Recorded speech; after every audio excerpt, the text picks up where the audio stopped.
Assalamualaikum warahmatullahi wabarakatuh. Perkenalkan, kami dari kelompok 5 yang beranggotakan 1 Asri Wijasuti, saya sendiri, yang kedua Anissa Dwi Melati, yang ketiga Femi Ruli Samiun, dan yang keempat Imam Dani Putra. Kami di sini akan memaparkan, menjelaskan, menerangkan materi mengenai pembelajaran PAIKEM. Nah, langsung saja. PAIKEM itu apa sih?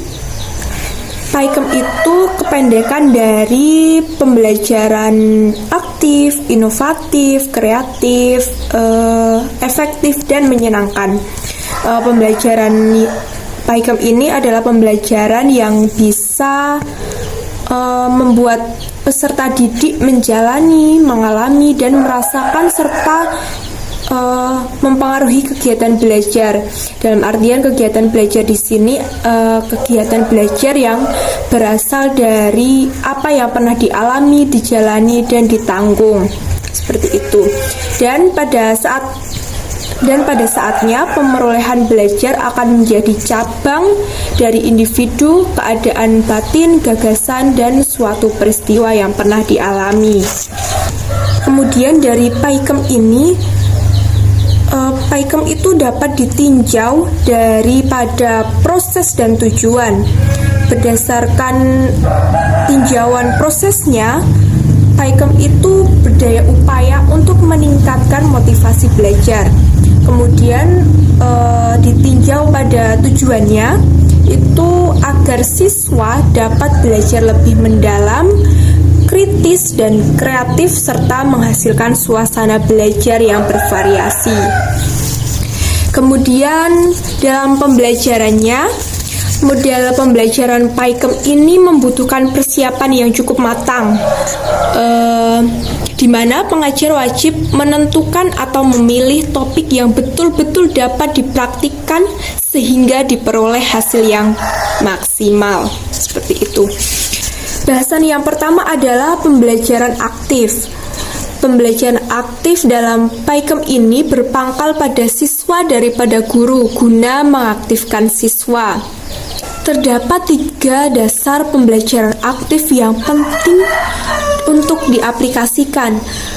Yang pertama ada karakter anak, yang kedua ada hakikat belajar, dan yang ketiga adalah karakteristik lulusan yang diharapkan.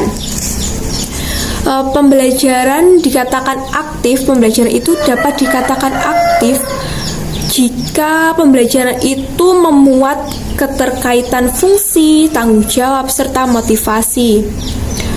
Kemudian yang kedua adalah pembelajaran inovatif. Nah, dalam pembelajaran inovatif ini, kegiatan belajar mengajar itu menyediakan peluang kepada siswa untuk menyampaikan gagasan baru untuk suatu perubahan dalam aktivitas belajar mengajar pada skema dari proses. Nah, mungkin kalian ada yang bingung mengenai skema. Skema itu adalah berupa bagan atau suatu rancangan, seperti itu. Rancangan yang dimaksud di sini adalah rancangan dari proses tersebut. Kemudian dalam pembelajaran inovatif ini, kegiatan inovatif yang dapat dilakukan oleh pengajar yaitu memaknai materi ajar baru, kemudian mempraktikkan beragam jenis pendekatan pembelajaran dan merubah pendekatan pembelajaran. Kemudian kegiatan inovatif yang dapat dilakukan oleh siswa yaitu turut dalam pembelajaran, maksudnya pembelajaran inovatif tentunya. Kemudian berusaha menemukan materi, belajar secara mandiri, dan menggunakan peralatan canggih dalam pembelajaran. Dalam pembelajaran PAIKEM ini kan ada disebutkan pembelajaran aktif, inovatif, kreatif, efektif, dan menyenangkan. Nah, yang tadi sudah saya jelaskan yaitu tentang pembelajaran aktif dan inovatif.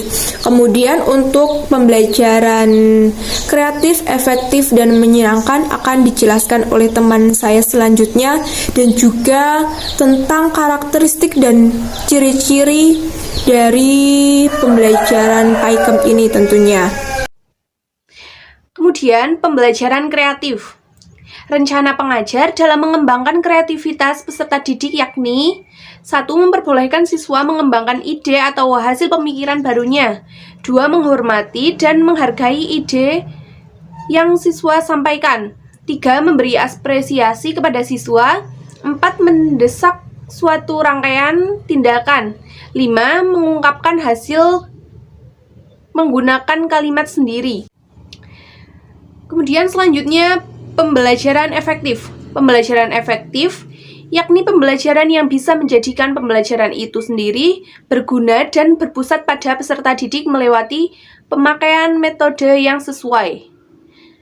Asas pokok dan keterlibatan pada pembelajaran efektif diantaranya yaitu adanya minat, dorongan atau motivasi, keaktifan, pengalaman,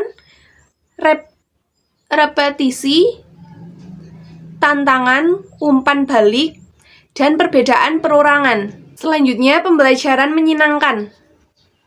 Ciri-ciri utama pembelajaran yang menyenangkan yaitu 1. Adanya lingkungan yang santai, menyenangkan, menenangkan, menarik, aman, dan tidak membuat peserta didik ragu meski terdapat kesalahan.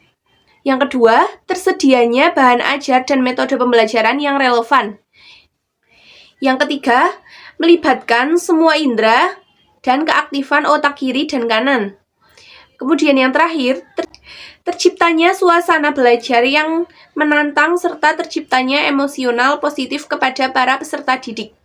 Karakteristik dan ciri-ciri PAIKEM. Karakteristik PAIKEM: 1. Berpusat pada peserta didik. 2. Pembelajaran menyenangkan. 3. Berorientasi pada tercapainya kemampuan tertentu. 4. Belajar secara menyeluruh. 5. Belajar secara berkelanjutan.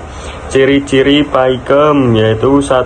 Keterlibatan peserta didik dalam mengembangkan pemahaman dan kemampuan belajar. 2. Pengajar menggunakan berbagai macam alat bantu serta memberi motivasi. 3. Pengajar menyusun kelas dengan menampilkan buku atau bahan ajar yang menarik. 4. Pengajar mempraktikkan gaya mengajar yang menampilkan sifat kerjasama dan keaktifan. 5. Pengajar mendesak siswa dalam penemuan cara dalam menyelesaikan masalah. Model pembelajaran kooperatif. Pembelajaran kooperatif adalah metode pembelajaran atau strategi dalam belajar mengajar yang menekankan pada sikap atau perilaku bersama dalam bekerja. Dengan kata lain, pembelajaran dilakukan dengan membuat kelompok antara 2-5 siswa dengan latar belakang yang berbeda agar saling membantu sehingga tujuan tercapai dengan maksimal. Tujuan dari adanya model pembelajaran kooperatif adalah 1. Meningkatkan hasil akademik. 2. Memberi peluang agar siswa dapat menerima teman yang memiliki perbedaan dalam kemampuan belajar. 3. Mengembangkan keterampilan siswa. Ciri-ciri model pembelajaran kooperatif yaitu 1. Belajar bersama dengan teman. 2. Terjadi tatap muka dengan teman selama proses belajar. 3. Saling mendengarkan pendapat. 4. Belajar dengan teman sendiri atau kelompok. 5. Belajar dalam kelompok kecil. 6. Produktif berbicara dan saling mengemukakan pendapat. 7. Keputusan bergantung pada siswa sendiri. Dan 8. Siswa aktif. C. Model pembelajaran problem-based learning. Problem-based learning adalah pendekatan pembelajaran yang memakai masalah sebagai konteks peserta didik dalam berpikir kritis dan menyelesaikan permasalahan yang ada guna mendapatkan pengetahuan apa yang dipelajari. Tujuan dari model pembelajaran ini diantaranya mengembangkan kecakapan serta keaktifan siswa dalam berpikir kritis. Ciri dari model pembelajaran problem-based learning ini yang pertama adalah memakai permasalahan dalam kehidupan nyata. Yang kedua, pembelajaran didasarkan pada penyelesaian masalah. Ketiga, peserta didik sebagai penentu tujuan pembelajaran. Dan yang keempat adalah pengajar bertindak sebagai penyedia fasilitas. Kelebihan dan kekurangan model pembelajaran problem-based learning. Yang pertama, kelebihan adalah fokus kebermaknaan bukan fakta. Yang kedua, meningkatkan kecakapan untuk berinisiatif. Yang ketiga, pengembangan keterampilan dan pengetahuan. Keempat, keterampilan interpersonal dan dinamika. Yang kelima, sikap self-motivated. Yang keenam, hubungan peserta didik dan pemberi fasilitas. Yang ketujuh, meningkatkan jenjang penyampaian pembelajaran. Sedangkan untuk kekurangannya adalah pencapaian akademik setiap individu, waktu dalam pelaksanaan, perubahan peran peserta didik pada proses, perubahan peran pengajar pada proses, serta proses menyatakan masalah secara ringkas. D. Model pembelajaran project-based learning. Model pembelajaran project-based learning merupakan metode pembelajaran yang menggunakan proyek atau kegiatan menjadi media. Karakteristik dari model pembelajaran ini yakni yang pertama, centrally atau proyek menjadi pusat pembelajaran. Yang kedua adalah driving question, difokuskan pada pertanyaan atau masalah yang mengarah pada solusi. Yang ketiga adalah constructive investigation, yaitu membangun pengetahuan dengan melakukan investigasi secara mandiri, di mana pengajar berperan sebagai fasilitator. Dan keempat adalah autonomi, siswa sebagai problem solver dari masalah yang dibahas. Yang terakhir adalah realisme, difokuskan pada pengerjaan yang nyata. Tujuan dari model pembelajaran project-based learning itu sendiri yang pertama adalah meningkatkan kecakapan siswa dalam penyelesaian masalah proyek. Yang kedua, mendapat pengetahuan dan kecakapan baru dalam pembelajaran. Yang ketiga, menjadikan siswa aktif dalam menyelesaikan masalah proyek yang kompleks dengan pemerolehan hasil nyata. Yang keempat, mengembangkan dan meningkatkan kecakapan siswa dalam mengelola materi atau perlengkapan guna membereskan tugas atau proyek. Dan yang terakhir adalah meningkatkan kerjasama siswa. Terima kasih, saya kembalikan kepada moderator. Demikian tadi presentasi dari kelompok 5 mengenai pembelajaran PAIKEM dan model-model pembelajarannya. Kurang lebihnya kami mohon maaf. Sekian dan terima kasih. Wabillahi taufiq wal hidayah. Wassalamualaikum warahmatullahi wabarakatuh.